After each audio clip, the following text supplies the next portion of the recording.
Picture this. You're trapped, stuck in a cycle of fear, shame, or sin, and no matter what you try, you can't break free. Now imagine someone steps in, pays your debt, sets you free, no strings attached. That's what Jesus, our Passover lamb, did for us. The Passover wasn't just an event in history, it was a preview, a picture of what Jesus would do centuries later. And today we're diving into why this matters right now, not just on Easter Sunday or during communion, but every day of your life. In this session, we'll explore what it means that Jesus is our Passover lamb and how that changes how we live, love, and walk with God today. Let's begin with prayer. Father God, thank you for this time to open your word.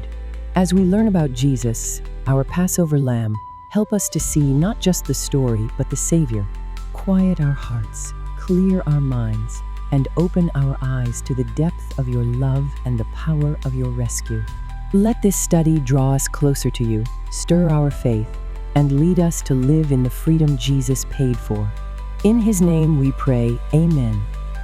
Before we can fully understand what it means that Jesus is our Passover lamb, we need to go back to where it all began. The story of the first Passover isn't just a historical event, it's a blueprint, a pattern God established to reveal how he saves, how he covers, and how he leads his people from bondage to freedom. Let's turn to Exodus 12, 1 through 13, and look at the first Passover, God's pattern for redemption. We begin our journey in ancient Egypt, where God's people are living under brutal slavery, crying out for deliverance. After 9 devastating plagues, the 10th is approaching, the death of every firstborn. Judgment is coming, and no one will be exempt. But before it falls, God provides a way out. He gives his people very specific instructions. Each household is to select a spotless lamb, sacrifice it, and brush its blood across the doorframes of their homes. This act wasn't symbolic, it was life or death. The blood didn't declare that the people inside were righteous or flawless. It simply meant they were covered, protected by faith and obedience. Safe, not because of who they were, but because of the lamb that died in their place. This is very foretelling. This raises some deep questions for us, not just about history, but about how God works in our own lives. Why do you think God used something as specific as a lamb's blood to mark his people? What does this say about the seriousness of sin and the depth of his mercy? Let's take that reflection and turn it into something practical. Spend time this week rereading Exodus 12, 1 through 13. Ask God to show you what he's teaching through that first Passover.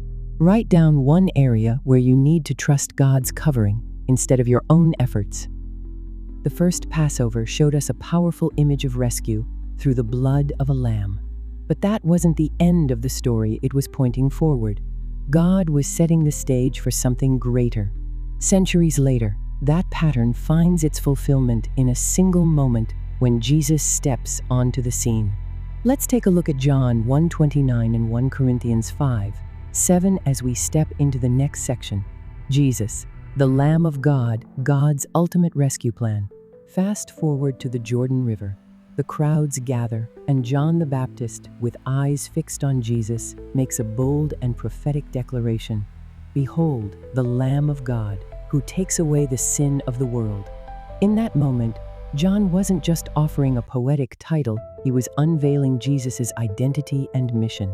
Jesus wasn't merely a wise teacher or a miracle worker. He was the Lamb, God's Lamb, the one who would be sacrificed once and for all, to remove the sin that separates us from God. Later, the Apostle Paul echoes this truth with clarity. Christ, our Passover lamb, has been sacrificed. The connection is undeniable. What began in Exodus with lamb's blood on doorposts finds its ultimate meaning in Jesus. Now, it's not physical homes that are marked, but hearts. Those covered by his blood are not only spared from judgment, they are made new, forgiven, and free. This isn't just theology, it's deeply personal. Let's sit with that for a moment. How does knowing Jesus is your Passover lamb change the way you see the cross? Do you ever find yourself trying to earn what's already been paid for? Here's how you can let this truth move from your head to your walk. Thank Jesus daily this week for being your Passover lamb. Say it out loud. Memorize 1 Corinthians 5:7 and use it as a reminder when you feel unworthy or distant from God. God didn't just spare his people from judgment, he brought them out of slavery. The blood of the Lamb marked the beginning of a new chapter, one where chains were broken and freedom became real. And just like Israel walked out of Egypt, Jesus leads us out of what once held us captive. Let's turn to Exodus 12:29 through 36, as we explore from slavery to freedom. What Jesus frees us from. When the blood was applied to the doorframes and judgment passed over, something incredible followed: freedom. Pharaoh, who had stubbornly resisted God's command, finally let the Israelites go. But this moment wasn't just about escaping slavery.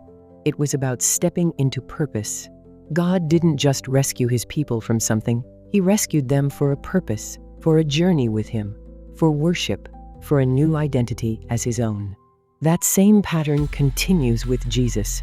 When his blood covers us, we're not only spared from judgment, we're set free from the chains we once lived with. He breaks the grip of sin, silences the shame that haunts us, and exposes the lies we've believed for too long. His freedom isn't just the absence of bondage, it's the presence of new life, restored identity, and forward movement with God. So, let's bring that into our present reality. What is Jesus setting you free from today? What forms of slavery still try to pull you back? Habits, shame, fear. How have you seen Jesus begin to free you in specific areas of your life? Now, let's turn that into movement. Write a list of things Jesus has already freed you from, big or small. Thank him for each one. Ask him to show you one thing you still need to surrender. Pray and act on it this week. Freedom always comes at a price. The Israelites were saved by the blood of a lamb, but that lamb had to die. In the same way, our salvation through Jesus didn't come without a cost. Grace may be free to us, but it was anything but cheap. Let's look at 1 Peter 1:18 and 19 and reflect on the cost of the lamb. Redemption isn't cheap. Peter reminds us with striking clarity. You were redeemed not with perishable things like silver or gold, but with the precious blood of Christ, a lamb without blemish or defect. In other words, your salvation wasn't purchased with anything temporary or earthly. It wasn't a transaction of wealth or effort. It was a sacrifice of the highest value, the perfect, sinless life of Jesus himself. He didn't just express love in words, he proved it through his death. That's what makes grace so weighty and powerful. It comes to us freely, but it came at the greatest cost. Our freedom didn't happen without suffering. Our forgiveness wasn't earned, it was paid for.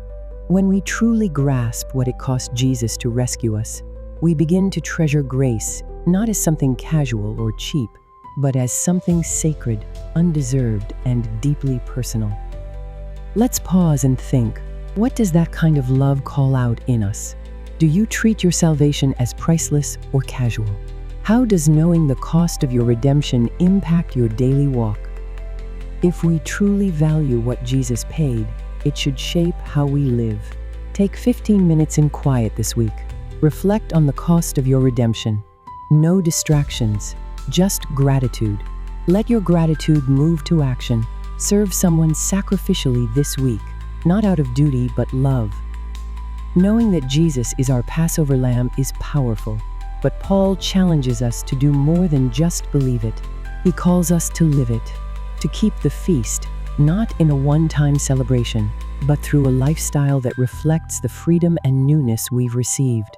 This is about daily living in the light of what Jesus has done. Let's turn to 1 Corinthians 5:7 and 8 as we explore the next section. Keep the feast living in the light of the Lamb. Paul doesn't stop at declaring that Christ is our Passover lamb. He follows it with a call to action. Let us keep the feast. In other words, don't just acknowledge what Jesus has done, live like it's changed you. Live like someone who's truly been set free. Paul uses the image of yeast, something small but powerful. often symbolizing sin or hidden corruption. He says it's time to throw it out. No more carrying around old habits, pretending, or just going through the motions of faith. The cross calls for more than surface-level Christianity. It invites us into sincerity and truth, hearts that are honest, lives that are real. When we truly understand what Jesus gave, our response should be a life that reflects it, a life marked not just by belief, but by transformation.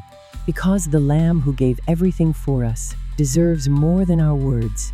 He deserves our whole lives. Let's get honest. Are we living like we've been set free? Are there areas in your life where you're still holding on to old yeast?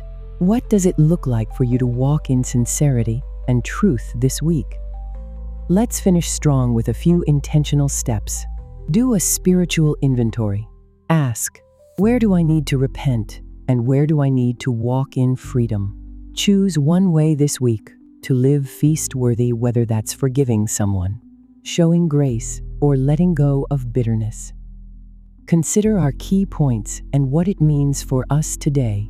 Jesus is not just a lamb. He's your lamb. He's not just a rescuer in a story. He's the reason you're free. When you know that, everything changes. You don't walk like a slave anymore. You walk like a son, a daughter, covered, redeemed. Today, you've seen the pattern in Exodus. You've seen the fulfillment in Jesus. And now you're called to live in the freedom He purchased. Let's pray together and then go live like we've been rescued, because we have. Jesus, thank you for being our Passover lamb, for shedding your blood so we could be forgiven, set free, and made new. As we leave this study, help us carry the weight of that sacrifice with gratitude and walk in the freedom you've given us. Let this truth shape our choices, renew our minds, and deepen our love for you. Keep reminding us that we are covered, redeemed, and called to live differently. In your powerful name we pray, Amen. Thanks for spending this time in God's Word today. If this Bible study spoke to you, don't keep it to yourself. Share it with someone who's hungry to understand the freedom we have in Jesus. Be sure to like and subscribe so you never miss a moment in the Word with us. If there's an area in your life where you need God's peace or freedom, drop it in the comments below. Just type, "I need peace" in, and finish the sentence. I'd love to stand with you in prayer.